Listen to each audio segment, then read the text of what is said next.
Because Chugach last week wasn't here. He was sick. He's a little puppy. You know what that happens. He gets sick. So we took him to the VET.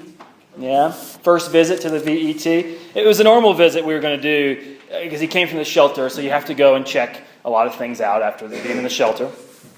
But he was sick, so we asked some questions, and the vet said, well, has he gotten into anything? Has he chewed on anything? Well, there was that sandwich he found in the woods, and there was the horse poop, and then he found a paint roller and just ate that. So yeah, he's chewed some things. But the visit started out fun enough. He would go in there and he'd sniff everything, and the nice ladies would give him treats, and he was doing pretty well. And then out of nowhere, the thermometer came out. Whew, it wasn't a good visit anymore. And then we had to get a chip implanted in case he gets lost. And so all of a sudden there's this howling about that hurts a lot, and we had to draw some blood to get that checked out. And you can just imagine being in Chugach's little mind, like, why are you hurting me? Like, what did I do wrong over here? And the poor vet tech is having to, keep from getting arm chewed on and tail whacked. And it took longer than I expected. So because of that, I was late to get to where I needed to be in Denver. And I was going somewhere that I'd never been, so I had to rely on the Siri here, the phone. I'm always late. I don't understand. In my former life, I had so much stress, but I was always on time. I live up here. Life is beautiful, and I'm always late. I don't know what that's about. But of course, when you're running late in your car, there's always traffic, and the red lights are always red. I once, 4 years ago, I was driving back from Vail, and I caught 31 consecutive green lights, and I'm still paying for that. And so I'm rushing, and I'm moving around, and I'm trying not to drive unsafe, and Siri here on the phone is telling me directions, and the more stressed I get, the more she just yells at me. You ever feel that way, like the phone is just yelling at you? So I got more upset, and this little gray car in Golden, who I should apologize to, in case that was you, was cutting around him. But I was not in a place where I could listen. And so I just kept creating this idea that everything around me was out to get me. Chugach and I assumed the very worst. We had fine reasons to be concerned, but we took everything around us in the worst possible light. We thought people were out to get us, and so we couldn't appreciate the good things around us, and eventually we just had to lash out at whatever was around.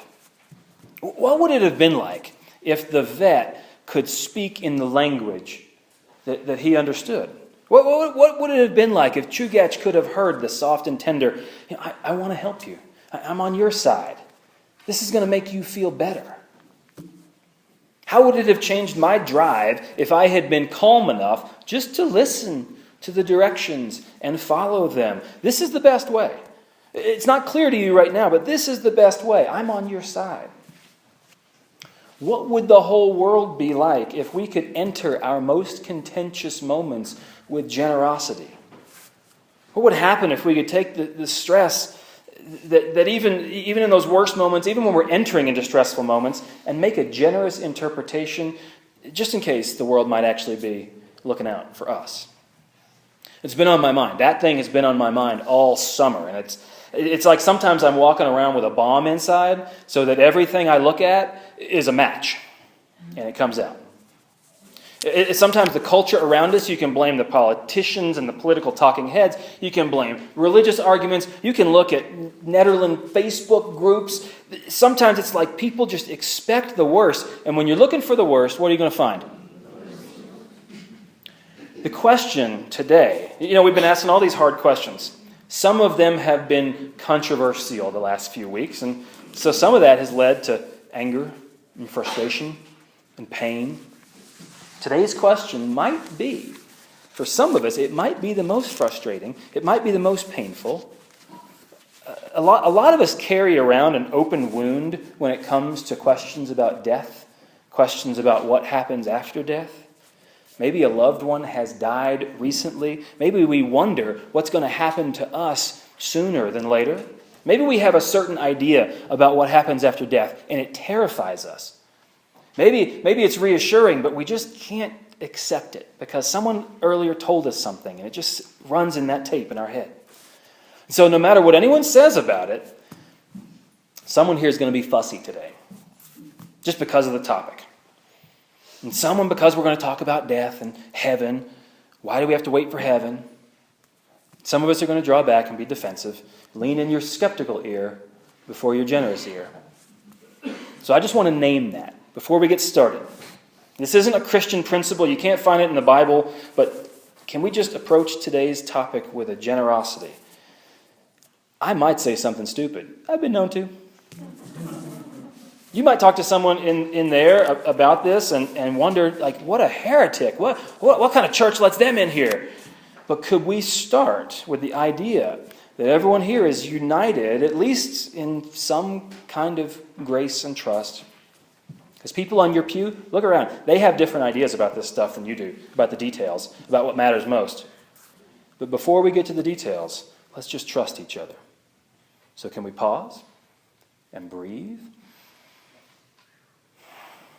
And prepare our hearts to enter the Word with a faith that the Spirit of God is better than us, and with a generosity to hear God's message, even through the confusion and the pain and the noise of our lives. That's going to help us deal with a really heavy question. Okay, so here's the heavy, just get it out there, heaviest question of the whole summer series. Why did the chicken cross the road? Why? Is it a paved road? Is it a dirt road and there's a ditch full of clover over there? Is the road on the way to the Tyson's chicken plant? What do we know about the chicken's psychology? Has it been a rough chicken life? Has it been the kind of thing where the chicken can look forward to a future of hope and egg laying and running around with its head still on? What are the extenuating circumstances, and what does the chicken's friends think about this road and crossing this road? I don't know why the chicken crossed the road, but it raises a whole bunch of other questions. And mostly this summer, when we've asked hard questions, instead of answers, we've received more questions. Instead of answers, we've lived into the fact that in most cases, with most of the important matters of our soul, we just don't know. Instead of answers, we've tried to refine the question or reframe our perspective on how God and faith and church and Jesus fit somehow into our lives. Instead of answers, we've tried to reply with a hint, a possibility, some reassurance, some mystery. And today, instead of answers, when we unpack your questions about death and what happens after it, that just explodes in so many directions. We come to this issue with so many preconceptions, so many hopes. Our grandma taught us one thing. Our Sunday school taught us something else. Our friends in college taught us something else. People we know now have another idea, and they all kind of have some reasonability to them. What are you supposed to do with all that? As a community, when we all come with different directions about this, how do we come together and try to figure this out? Years ago, I'd say 9 years ago, it was Christmas Eve. And I had just started in the church down in Boulder. There's a little 6-year-old boy there named Dylan. And 6-year-olds, I think, have the best questions of all. So I haven't really met Dylan very much. Just a few times he was quiet up in the children's sermon. So it's Christmas Eve, and his mom says, Dylan has a question. So I assume it's going to be about Santa Claus or trees, Christmas trees, or decorations. I don't know what it's going to be. I don't know Dylan at all. So he, Mr. Hansen,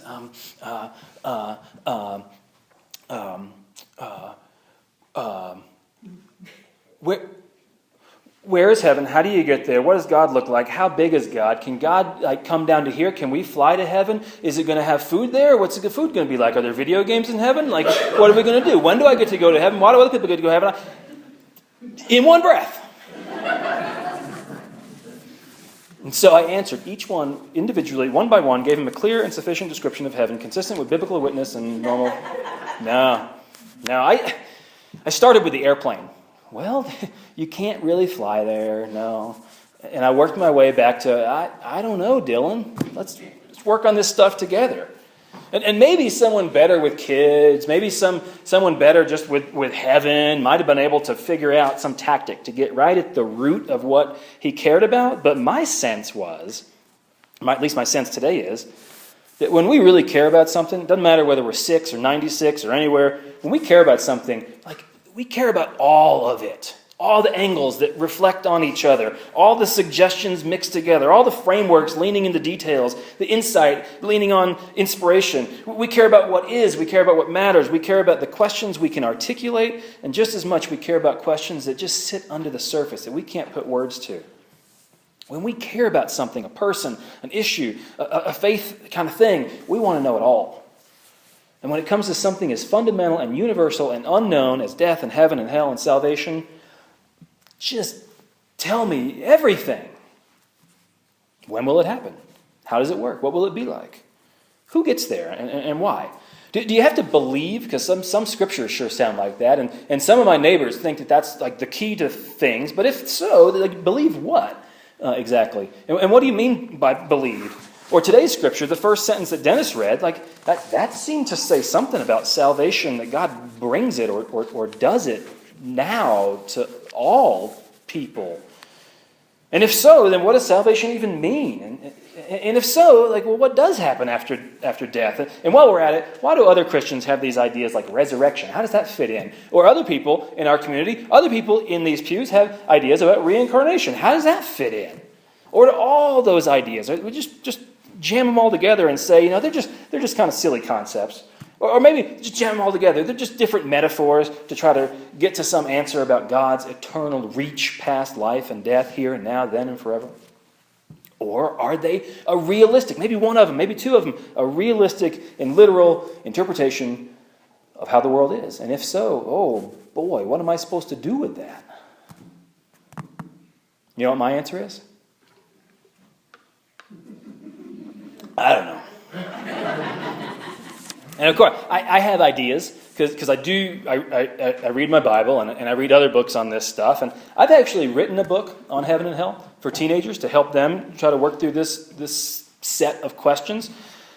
Done so much research on this, I don't know. So the best I can do is have a few hints and try to figure out what I can figure out. And try to listen to what matters to you. I've heard a lot of you over the last year talk about near-death or afterlife kind of experiences. That seems to matter to people. I've heard people wonder and question about different parts of their life and the Bible and this maze of questions. All I can do is two hints. That's where I start. And in fact, these two hints, if you want some insight into how I generally approach any question about the Bible, these are the two hints I start with. Number one, well, what is God like? What do we think we know about God? It's hard to say, but whatever God is, God has something to do with love, essentially has something to do with love. So any answer we have to that question is probably going to be somehow consistent to that. And whatever God is, God seems to be about new life more than endings. And whatever God is breaking down all the boundaries that we put up between us and God. Whatever we believe provisionally, or if we're convicted, whatever we believe about death and what happens afterwards and salvation and what happens now, whatever we believe about that stuff, shouldn't it line up with what we think about God and who God is? My second hint is, what are we like? I mean, some individuals are just wonderful, wonderful people. But what are we as people? What kind of patterns do we fall into? You ever see people break into little groups and try to protect their own and work against the other? That's a pretty human thing. And for all the beauty and joy in humankind, don't we just love to see someone get what they deserve? It's just a gross thing about us, but people love making rules, and people love making someone be punished when they break that rule. And if that's true about people, shouldn't we be careful not to sneak our people ideas onto God? Well, based on those hints, when we ask these questions about death and salvation and all that, is it possible that some of us work off a presumption about God where God is just too small to overcome the boundaries of death? Is it possible on the other side that some of us, we say God is divine, but maybe when we really think about salvation, we think of God as so human that God can't help but start measuring who's in and who's out? Is it possible that some of us get so focused on the concept of God's love that we reject our own role in experiencing or enacting God's love? Is it possible that some people right here get so focused on reward and punishment that we reject any idea of what it means to be in God's grace now. These sorts of questions have intrigued people, all people, every culture, every time, every place. Those questions and the other side of deep curiosity, the other twin of that question, how'd we get here and where do we go? Those two sides have really framed human curiosity in so many ways. And we've told so many stories and painted pictures and sung songs about all that stuff. Even in Christianity, we don't just have one story about it. Creation, is it 7 days or is it Adam and Eve? Or in the book of John, there's this cool creation story. In the beginning was the Word, and the Word was with God, and the Word was God. Which one is it?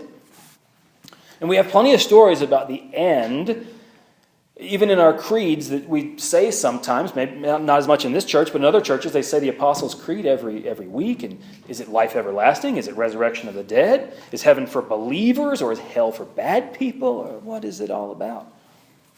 Some of us take those stories metaphorically. Some of us take them literally. Some of us talk about them like they're fanciful, layered with crazy characters that belong in some cartoon. And others of us take them much like an idea, and we play with them like ideas. Others of us find all those stories so unfulfilling, so just lacking in meaning, just misleading, that what we really want to know, however we get here, wherever we're going, what matters is now. What matters is the depth of my life now. How does God's salvation enter here, between this mystery and that mystery? The Bible talks about that kind of salvation a whole bunch. I don't know why the church doesn't. And honestly, that's the question that matters most to me. Just me. This is just me back into the sermon. That's the question that matters most to me, but I can't separate that from all those other questions. And whatever of that mix of questions matters to you, you probably can't separate that from your life now. So maybe, as smart as we all are, as much as we've all read, as much as we've all written, we're just sophisticated 6-year-olds exploding, little machines of wonder at the world. Some of our ideas are playful. Some of our ideas are serious. But my hope, through all of that, through all of our questions, through all of our journey of faith, is that we can be honest and open and let the mysteries themselves guide us to trust and to love, wherever that takes us. Amen.